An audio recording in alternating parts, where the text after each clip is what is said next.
So let's talk about bull spread here. So we have invited Mike here, and Mike is a very good investor. He is looking at Google, and he thinks that Google is going to go up, and the price for Google is right now $700. But the thing is that he do not want to spend $700, and he wants a protection. So how can he do that? The one way is that he can buy a call option, right? So call option. So let me start first with the chart of a stock itself. So if I'm looking at the profit, the call option, the stock, and this is the stock price. So this is a profit. So if Mike enters in the stock at this point, or $700, he will make money if the stock price goes up, and he will lose money if the stock price goes down. So it's a linear relationship. So that's pretty obvious, right? However, instead of the buying the stock itself, he can also buy just the call. So if he buys a call at 700, he might have to pay a premium, and a premium for the call could be around say $10.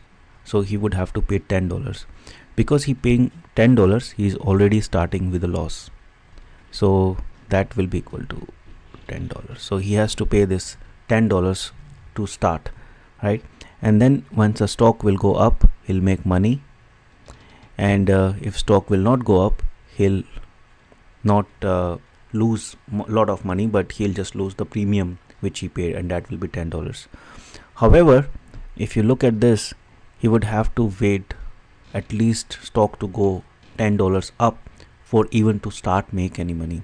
So that is the case with the call option.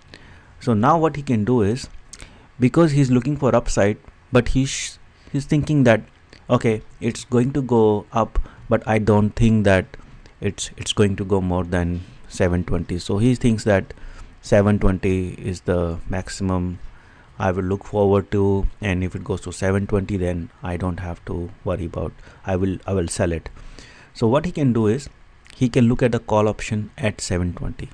So call option at 720 could be $5. So because he is not interested in the upside, or like he is not thinking that the Google is going to go more than 720, he can sell the call at $5. So if he sells the call, he'll get this as a credit. So in that case, he is putting a cap on the upside. So if you look at here, so now let me do the bull option. So he is putting a cap here.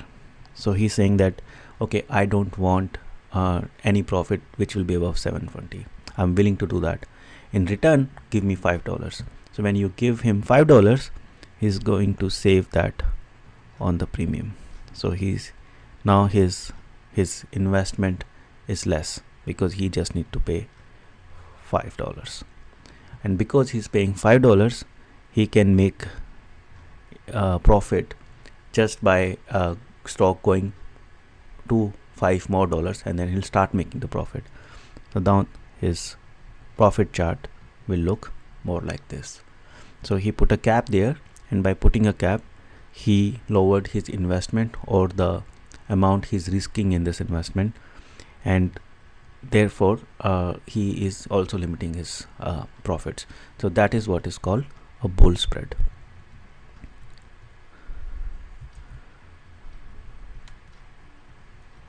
So I hope this video helps, and in the next video we'll go to the Google chart and look at the call premiums and say how much money you can really make by investing into the bull spreads. I'll see you again. Let's talk about bear spread here, and I would like to introduce Mike here. And Mike is not very positive about the market right now. He thinks Google, which is at $700 right now, it's overvalued, so it should go down in price, and he thinks that it can go to maybe 650 in about a month or so. So he wants to bet in that direction. So one option is that he can just sell the stock itself. So if you look at the profit charts, and this is the stock price, he can sell the stock. So if he sells the stock, suppose if it starts at 700, the stock will, he will make profit when the stock goes down, and he can lose money if the stock goes up. So he's also worried about the protection, if what if the stock goes up, so he don't want to lose money. So this is the scenario if he just short the stock. So this is called short stock, right? So one thing we need to remember, that he don't have to have a stock to short a stock. He can just sell the stock and buy it at a later time when the price goes down. Another option for him is to buy a put option. So put option give him protection. So in that case, this is again the profit chart. He can pay a premium. So let's say that put for $600 or $700 is around $10. So in that case, he will start by paying $10, because he already paid $10. That will be his loss. Right away he will have a loss. Now if the stock goes up, he will not make any profit, so the loss will remain at $10. So let me call this as $10. But if the stock goes down, first he will recover his money. Once he recovers his money, then he will start make more money, and he'll get into the profit. So this is the profit he is going to get into. Now the only issue here is that Mike is not happy about paying $10 upfront. What if the stock only goes to 690, right? So he invested that much, but he didn't make any money. Stock still went down, but he had to pay $10. So he wants to save on this $10. So how can I do that? He can look at the put at 650. So put at 650 is $2 maybe. I'm just making a number here. So if it's $2, he can sell that put. So if he sell that put, he'll get a $2 credit. So when he gets a $2 credit, his loss, instead of starting from here, let me choose a different color.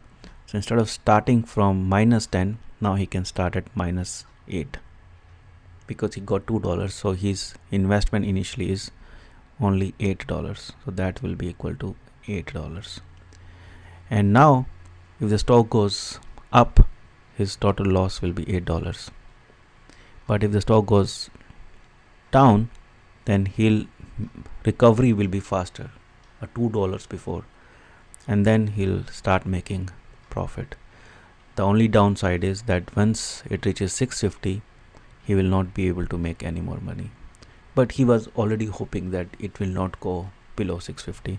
So he's capping his profits when it comes to stock going down, but he's saving on the premium or the initial investment. So this is what is called bear spread.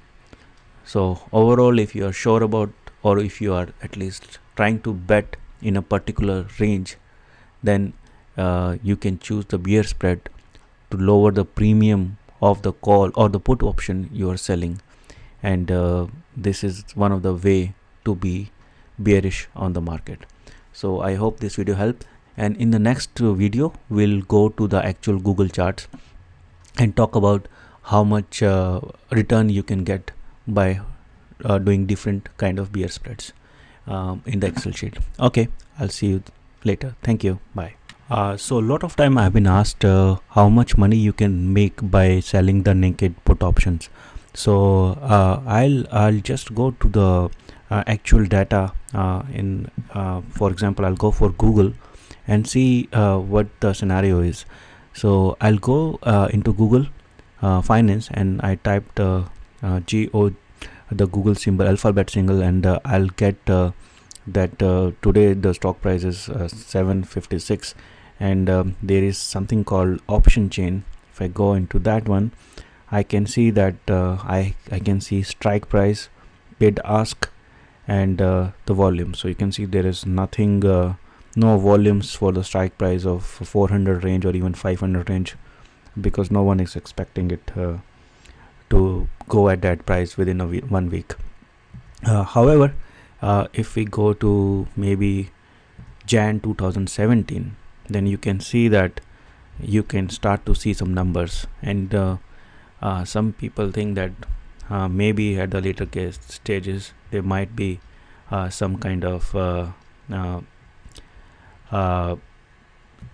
possibility for Google to go at lower prices. So now let's close the call portion of it and look at the put option. And in the put case, if I see here, the volumes are still very low, but you can see that there is a you can see the prices are there. So let's go to the reasonable range. Maybe let's start with the 500 and copy the data until maybe like 900 or so. So now this copy this data and go to the Excel sheet and paste it here. So now this is how the data will look like. So this is so if I go back here, I didn't copy the titles, but yeah, this is pretty simple. So this is bid, and this is ask, and this is the strike price. So if I'm selling the naked put, so selling, so what my options are. So if I'm selling the naked put, I'm going to sell. So because I'm bidding, I'll say this is my premium, so I'm going to get paid this much. So let's put one more row here, call this here, and say premium. So payoff. So my payoff will be $10, and if I keep doing this, you can see that the payoff is increasing as the strike price is increasing. Now, because what does the payoff mean? Payoff means that I'm going to get $10 if I give a warranty that I will buy the stock at 500 if the stock goes at that level, right? So because I'm giving this warranty, the broker would like me to make some kind of monetary commitment towards that, and that could be either cash or even could be bonds, but I would have to have an investment, and the investment could be 20% of the underlying stock, or some or there's some other formulas. So we can talk about that formulas in other videos, but right now let's assume it to be the 20% case. So I'll say that my cash requirement will be equal to underlying price into 20%. So that will be $100. So you can say that I need to at least have $100 in my account for me to be able to sell one put, and this $100 is for one stock. But if I'm talking about 100 stocks, because one put is equal to 100 stocks, so that will be equal to $10,000. And now you can see that this is how it will keep increasing as you go up. So if I'm looking at the return, so return will be equal to payoff divided by my investment. So that's equal to 0.01, and I'll multiply this by 100 to get you the percentage. So percent return, the percent return is $10, 10%. And if I go up, you can see that the percent return is still increasing. So that means I can get more and more return when I take more risk, because by saying that I'll buy it for 550, I'm taking more risk, because what if stock goes down, but I'm getting more reward for it. So this is how you can make money at different risk to get different returns by selling the naked puts.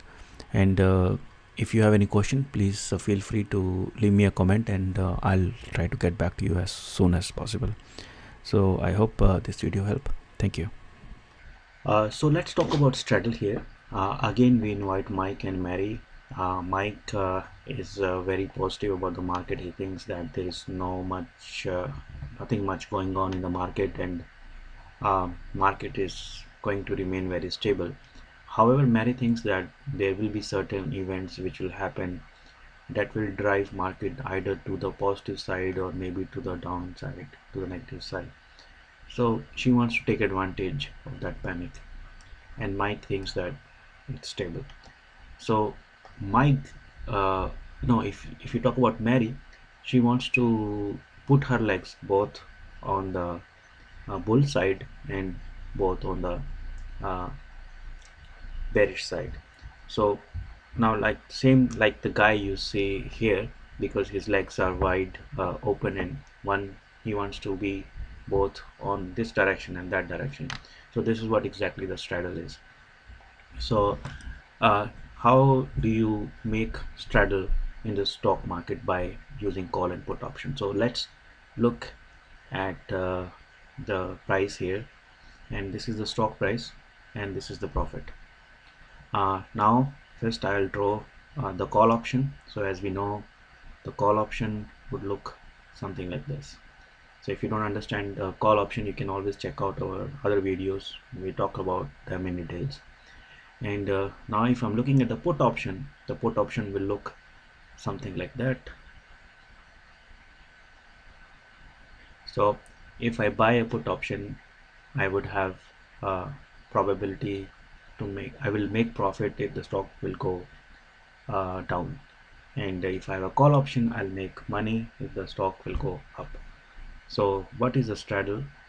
It is just a combination of both of them. So all I need to do is combine both of them. Because I'm combining both of them, uh, I'm paying more premium, and because I'm paying more premium, I would have to go either way high in the price or way low in the price to make any money.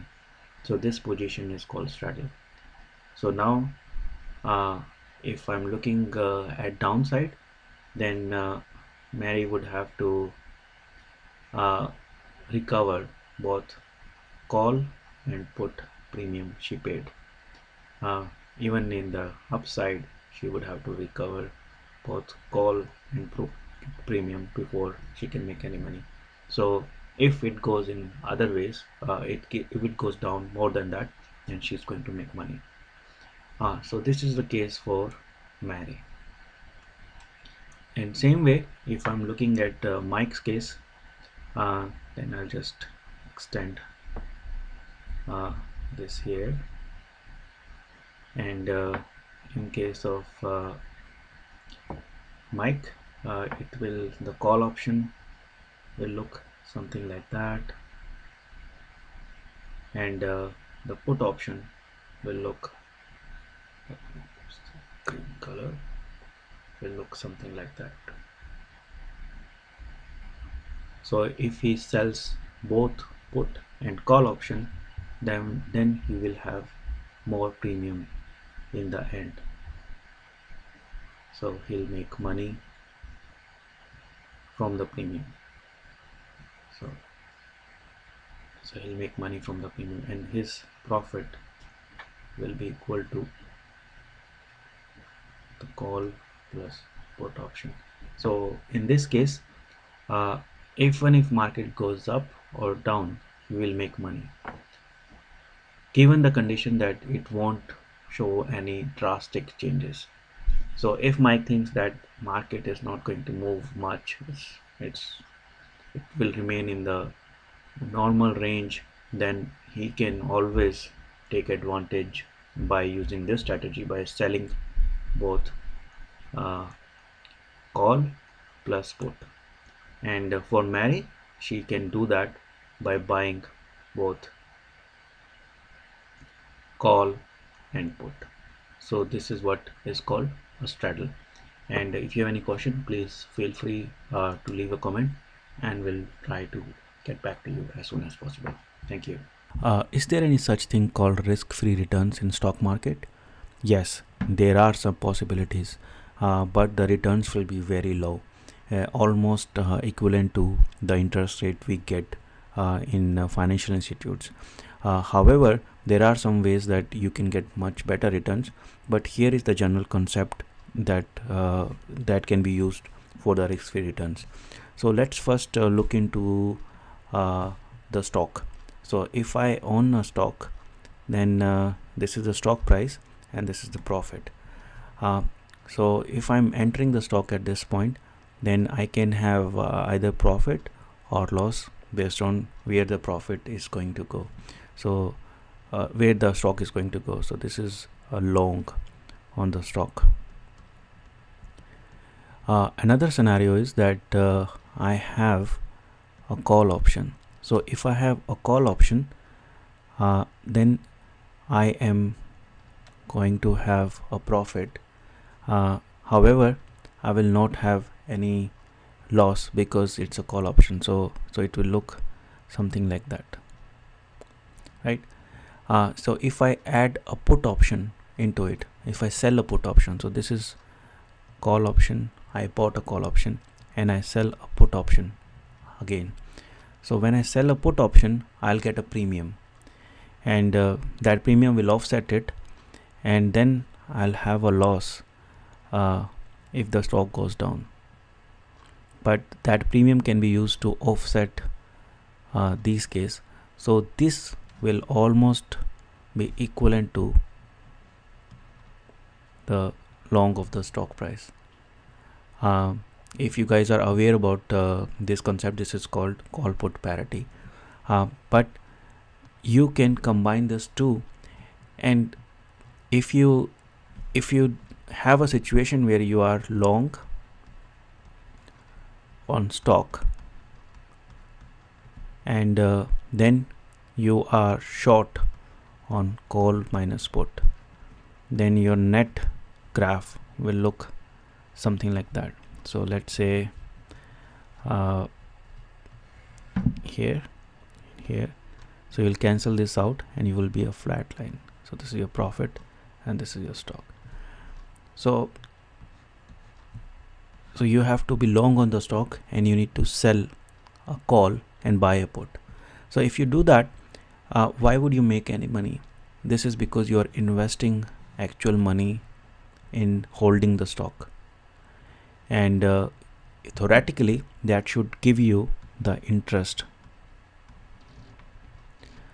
on the money you invested without any risk.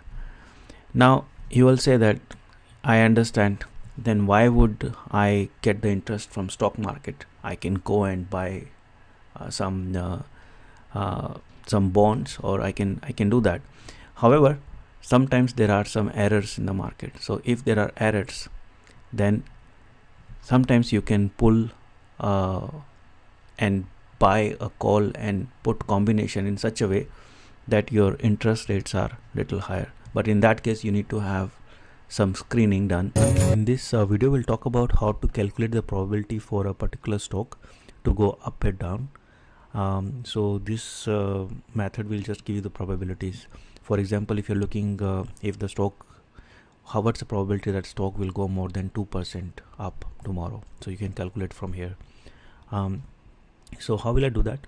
I'll first go to Yahoo Finance, and I looked for Google, and then I clicked on historical prices. So when I click on the historical prices, I get the price for each of the day, and I'm just using a range of like 1 year or so.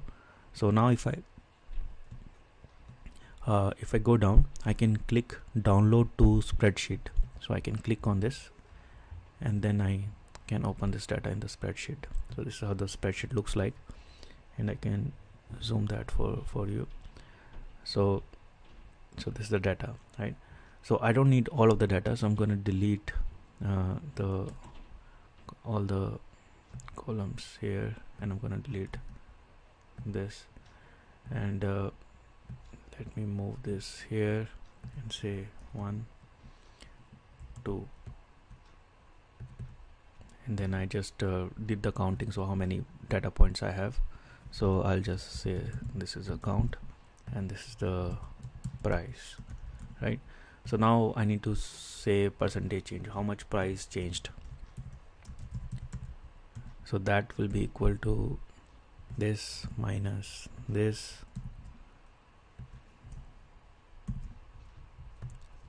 multiply by 100 divided by previous price. right? So and I can double click. So these are all the changes. So now I have all the changes. So if I go down, I need to because this one is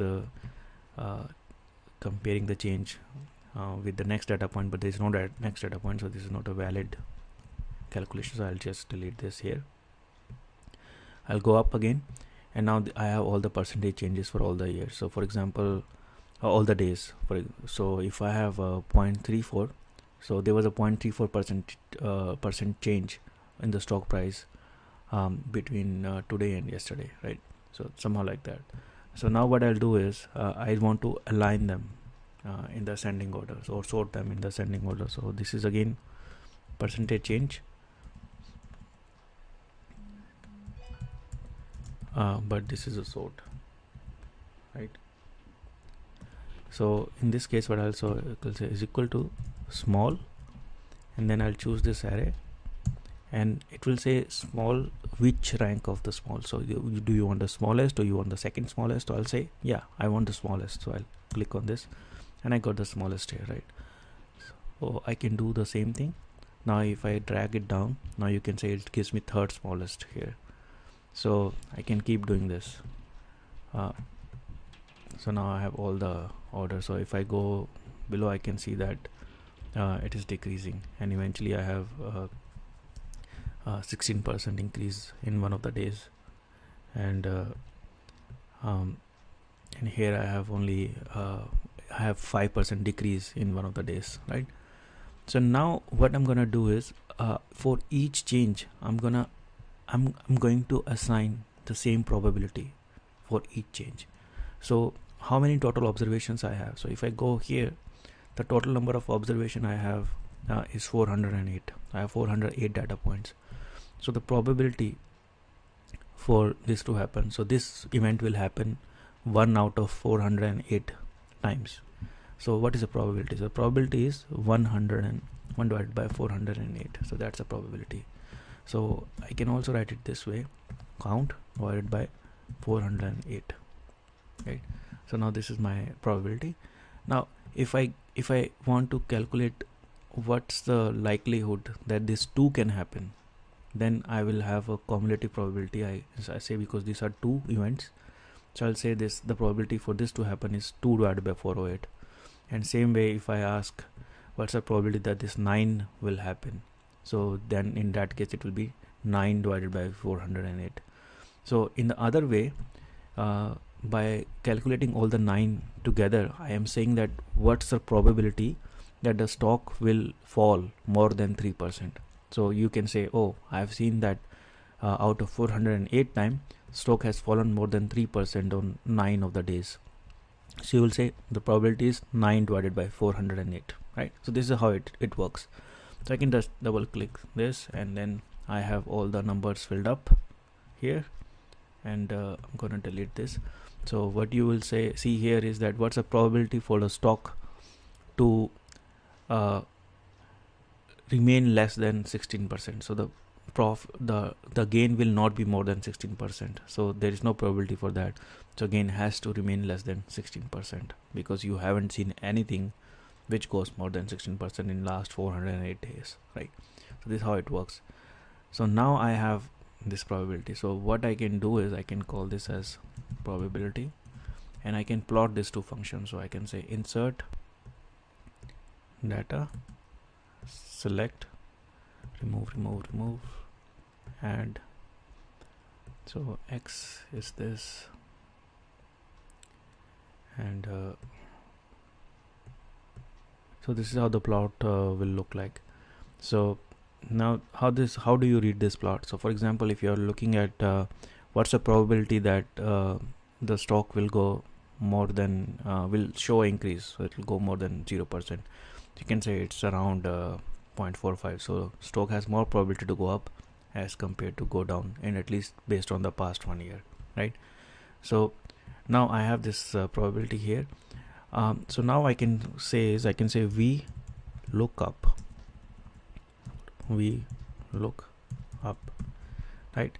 And then I can select this array or like both of them, and then I can say I need to say, let me select, let me say here 4%, right? And then I say is equal to V look up, and then I select both of the arrays, and then I select this first, then I select both of the arrays, and then it says which one, so I'll say 1, and then I'll say true. So true means that I'm okay with the approximate, because you're not gonna get exact 4% here, so you're gonna get something closer to 4%. So if I put 5%, then I get 4.67%. so if I put 5.5, then I'm gonna get nothing. If I say minus 5.5, then no. If I say minus 5, then I'm gonna get 5.3, right? So this is how it will work. So I can do the same thing, I can copy the same thing, and I can write it down here, and instead of 1 I'll say 2. So I want the data from the second column.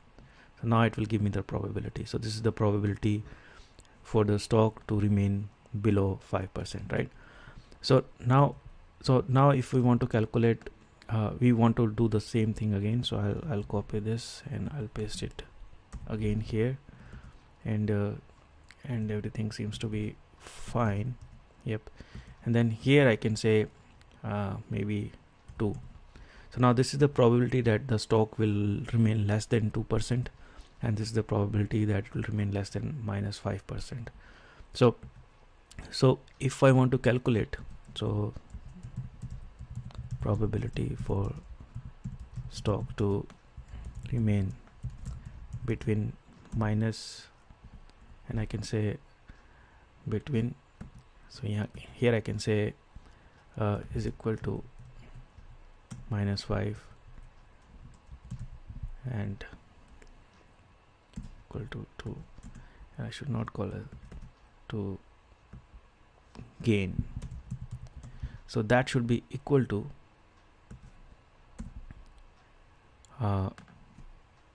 this minus this. So this is your probability. So let me play around with this. So suppose if I have 1%, so what's the probability that the stock is gonna so stock is gonna rise between 0 and let me make it okay, make it yellow again. Yes, and let me do this and do this. So these are our input and this is your answer, right? So now we can play around with this. So suppose I'll say this is percentage, this also percentage. So what's the probability that the stock is gonna gain between 1 and 2%? So that will be equal to, I'll say 0.14%. So what about the likelihood that stock is gonna go between 0 and maybe 15%? So that is 50. So 50% that chances that it's gonna go between 0 and 15%. What about 0 and 1%? So that is 0.28. So that means 28% likely that the stock is gonna go between this. You can also say minus 1 to 1. So that's 0.57. So if it gets 0, then that's 0.28. So the likelihood for stock to go to decrease by 1% is 0.28, and for it to go and increase by 1%, it's also 0.8. So mathematically for stock to go up and down is almost same.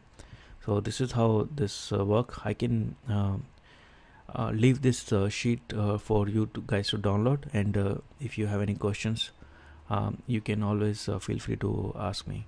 So I hope this video helped, and I'll see you next time.